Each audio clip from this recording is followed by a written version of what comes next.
दोस्तों, शुक्र ग्रह का राशि परिवर्तन 19 अप्रैल को दोपहर में 3:46 पर देखने को मिलेगा, और वह भी वृषभ राशि में। वृषभ राशि जो कि खुद शुक्र की होती है, यानी कि अपने घर में शुक्र ग्रह की वापसी होगी। और संयोग इतना ज़बरदस्त है कि जिस दिन शुक्र वृष में अपने घर में आ रहे हैं, उसी दिन वृषभ राशि में उच्च के चंद्रमा भी हैं।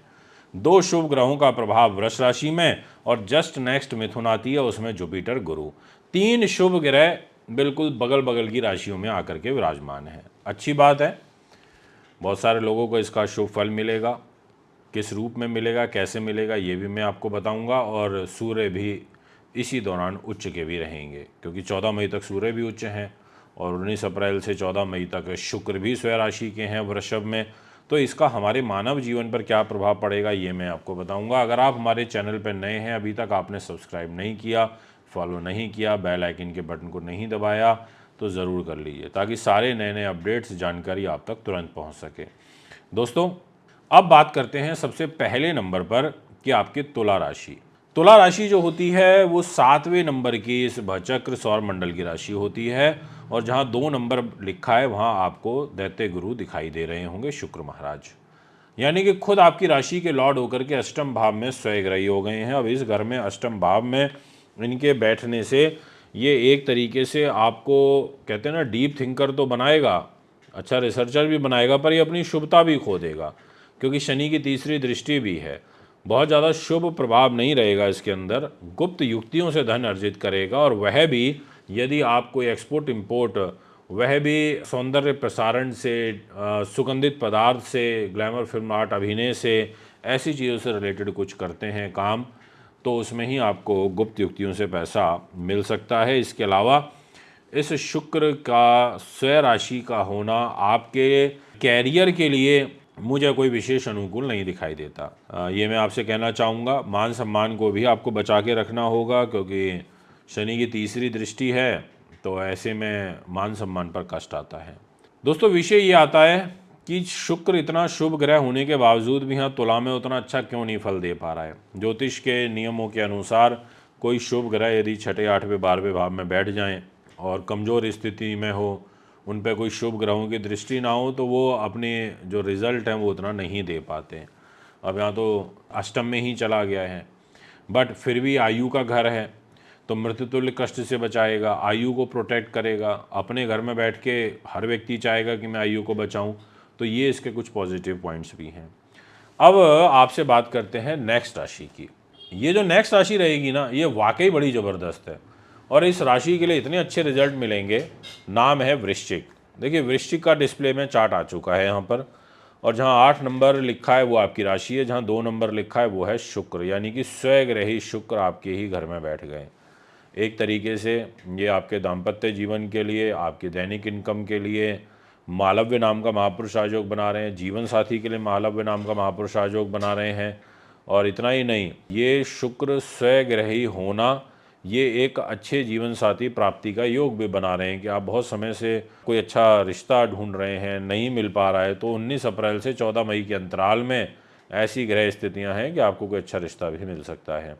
इसके अलावा शुक्र का 7th हाउस में बैठ करके बिजनेस पार्टनर से गेन होता है, और शुक्र खर्चे भी आपके यहाँ पर बढ़ाएंगे, क्योंकि अगर आप ध्यान से देखें तो जहाँ पे 7 नंबर लिखा है, उस घर की जो लॉर्डशिप है वो शुक्र के ही पास हैं। तो यानी कि वो एक तरीके से खर्चों में बढ़ोतरी कर सकते हैं। अनायास रूप में आपके अधिक खर्च होंगे।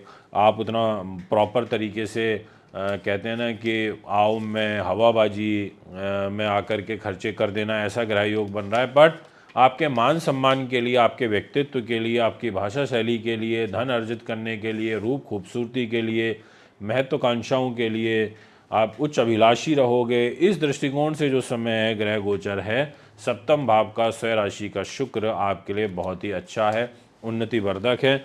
ये मैं आपसे कहना चाहूँगा। बस थोड़ा सा अपने मन पर नियंत्रण रखें। आपका अट्रैक्शन दूसरे लोगों के प्रति अधिक देखने को मिलेगा।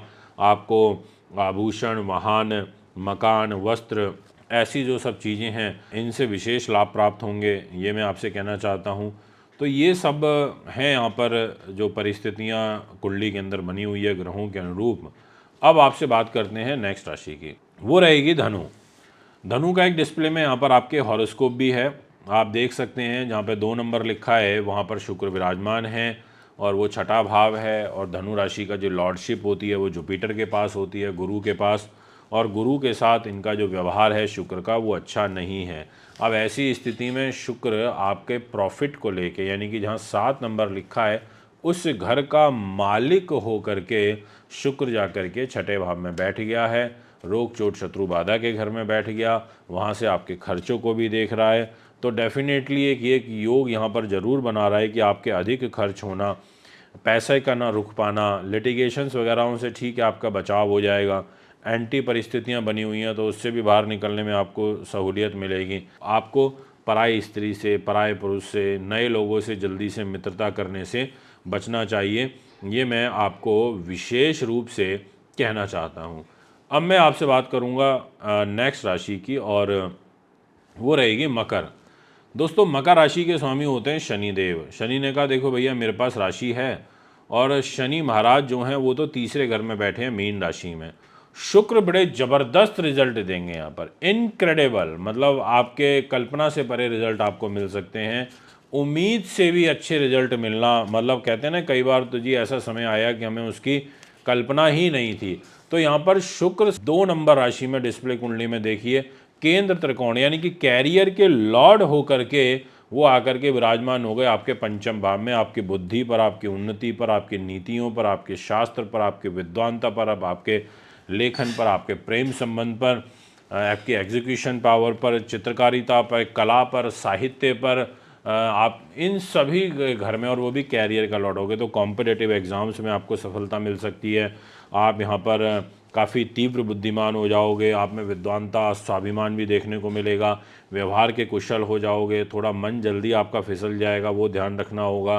कंप्यूटर इत्यादि की शिक्षा में विशेष लाभ प्राप्त होगा। इसके अलावा संतान सुख प्राप्ति का योग बनेगा, संतान से सहयोग आपको प्राप्त होगा। यानी कि आपको ये कैरियर में प्रमोशन, ट्रांसफ़र, उन्नति, इस प्रकार के जो योग होते हैं वो आपके लिए बड़े ही सुंदर हैं। इसके बाद मैं आपसे बात करूंगा मीन राशि की, और कुंभ की भी करूंगा, पर पहले मीन की कर लेता हूं। मीन के लिए मैं ये कहूँगा कि आपके गले पर जाकर के स्वग्रही होंगे 14 मई तक के लिए। ऐसी स्थिति में आपके लिए गायकी के लिए, सिंगिंग, राइटिंग, आर्ट, इस दृष्टिकोण से तो बहुत अच्छा है। परोपकार के लिए अच्छा है, आध्यात्म लेखन के लिए अच्छा है, कोई भजन कीर्तन ऐसी सब चीज़ों के आयोजन के लिए बहुत अच्छा है।